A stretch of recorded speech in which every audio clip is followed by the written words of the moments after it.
27வது திவ்யதேசம். ஆஹா, சைவத்துக்கும் வைணவத்துக்கும் ஒரு இணைப்பு பாலமாக இருக்கக்கூடிய திவ்யதேசம் திருச்சித்திரகூடம் என்கின்ற திருச்சிற்றம்பலம். ஆச்சரியமான சிவக்ஷேத்திரம். எப்படி வைணவ கஷேத்திரங்கள்ல ஸ்ரீரங்கத்தை கோயில் என்று சொல்றோமோ, சைவர்கள் சொல்லுவது சிதம்பரத்தை கோவில் என்று சொல்வார்கள். சிவபக்தர்களுக்கு திருச்சிற்றம்பலம். ஆழ்வார் எடுத்த வார்த்தை திருச்சித்திரகூடம். பேர் இதெல்லாம் வச்சுக்கலாமான்னு கேட்டா, அது நான் சொன்னேனே, சாற்றமுது ரசம் ஒன்னே தான். அந்த மாதிரி ஒரே க்ஷேத்திரம் இது. இந்த இடத்துல ஒரு விசேஷம் என்னன்னா, நீங்க சிவனையும் பெருமாளையும் தனித்தனியா போய் சேவிக்க வேண்டாம். ஒரு இடத்துல நிக்கிறேன்னு வச்சுங்க, நேர பார்த்தா சிவன், அப்படியே உங்களை திருப்பிக்கும் இந்த பக்கம் பெருமாள், கரெக்டா ரைட் ஆங்கிள்ஸ்ல இருப்பா. இங்க ஒரு துவஜஸ்தம்பம், அங்க ஒரு துவஜஸ்தம்பம். தாயாருக்கு தனி சந்நிதி, புண்டரீகவல்லி தாயார் என்று பெயர். தீக்ஷிதர் கோவிந்தராஜமாஸ்ரயே கோவிந்தராஜம் உபாஸ்மகேன்னு 2-3 கீர்த்தனைகள்ல சித் சபேஷனுக்கு மித்ரன் எடுத்திருக்கார். அவ்வளவு ஒரு மைத்ரி பாவத்தோடு இருக்கக்கூடிய கோவில். அதனால இங்க கோவிந்தராஜன் எம்பெருமான் போகசயனம், புண்டரீகவல்லி. என்னாச்சு இதுல ஒரு சரித்திரம். விஸ்வகர்மா என்கின்றவர் ரொம்ப நல்ல ஒரு அந்த காலத்து பெரிய ஆர்கிடெக்ட். இந்த பக்கம் லைட் வருது, ஸ்கை லைட் வரணுமா, ஏர் வரணுமா, வென்டிலேஷன் வரணுமா, எல்லாம் பார்த்து கட்டுவார். சிவபெருமான் சொல்லிட்டார், ஹிமாலயாஸ்ல ஆடி ஆடி கொஞ்சம் டயர்ட் ஆயிடுது. ஏன்னா அது ஏற்கனவே குளிர். அங்க எல்லாம் இந்த மேல புலி தோல், மான் தோல், அது ஸ்வெட்டர் கிட்டர்லாம் போட்டு டான்ஸ் ஆடணும். ஹிமாலயாஸை விட்டு எங்கேயாவது இந்த ஆபரணங்கள், இந்த ஆடைகள்லாம் பூசிக்கொள்ள. நிறைய பேர் விதேசத்துல குழந்தைகள் வீட்டுக்கு போகாத காரணமே இதுதான்.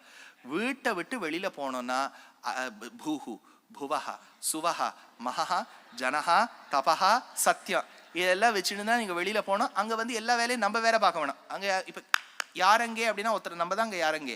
பாத்திரம் தேய்ப்பதும் நாம், நின்றால் சென்றால் குடையாம், நெருந்தால் சிங்காசம், பாத்திரமும் நாமும் தேய்த்து அதையே துடைத்து நாமே.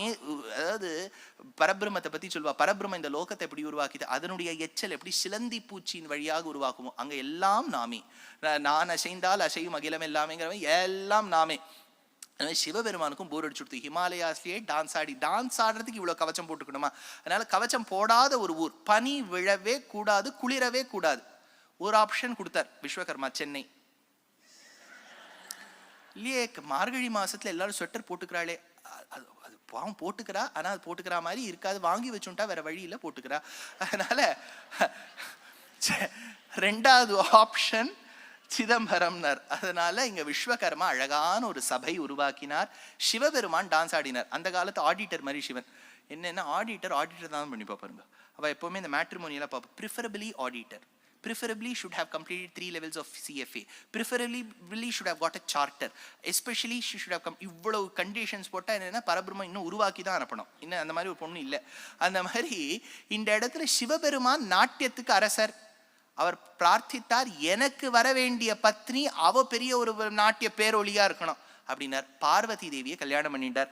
அம்பாளும் சிவபெருமானுமாக விஸ்வகர்மா நடத்தின அந்த மண்டபத்துக்கு வரா. சபை, கனக சபைன்னு பேர். கனக சபைக்கு டான்ஸ் ஆடுறா. அங்க ஆடியன்ஸ்லாம் இருப்பா. அப்பப்போ நன்னா ஆடுவா. சில சமயங்களை போட்டி, நம்ம வீடு மாதிரி அப்பப்போ நன்னா இருப்பா, அப்பப்போ சண்டை போட்டுப்பா. அப்படி எல்லாம் இங்க எல்லாம் இருக்கா. விநாயகர் இப்ப 2 பேரும் ஆடும்போது ஒரு வாட்டி அம்பாள் கேட்டுட்டா, யாரு? விநாயகரையும் முருகரையும். யார்டா நன்னா ஆடுறா? அதுக்கு ரொம்ப சாமர்த்தியம். அம்மா தான் நன்னா ஆடுறான்னு கொடுத்து. தமிழ்நாட்டில் இருக்கணும் அந்த காலத்துல, அம்மா தான் நன்னா ஆடுறான்னு சொல்லி எடுத்து. சரி, 2 பேர் ஆடின உடனே நந்தியை பார்த்து கேட்டார். நான் நந்தி கவனிக்கலேன்னு விட்டார். அவர் ரொம்ப சாமர்த்தியம்.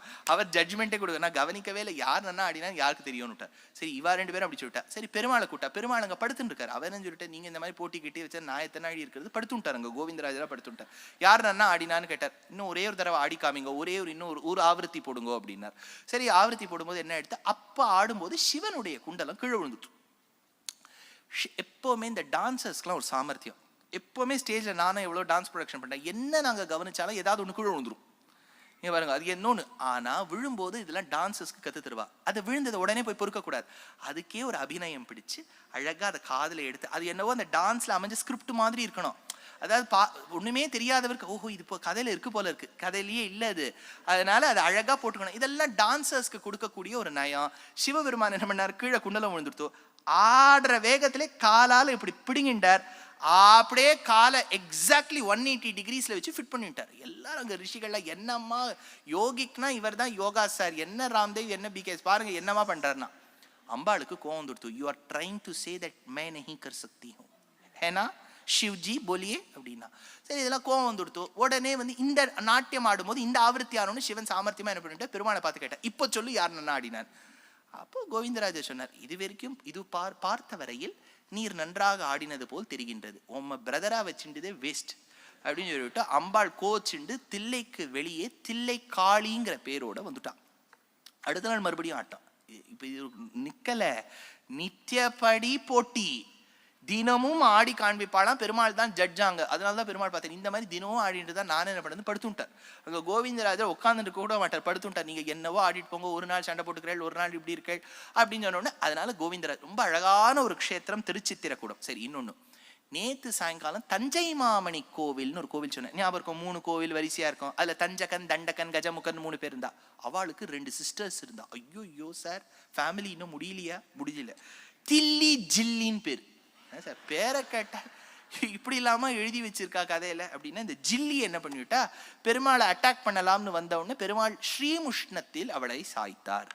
தில்லி என்ன பண்ணிவிட்டா, ஜில்லிக்கு நடந்த நிலைமையை பார்த்துட்டு தில்லி வந்து சொன்னா, I came to attack you, please forgive meetha. அப்ப பெருமாள் சொன்னார், இதே ஊரில் தில்லி நீ தில்லை மரமாக இருந்து விடுன்னு சொல்லி தில்லை மரமாக இருந்த ஊர் தில்லை திருச்சிற்றம்பலம்.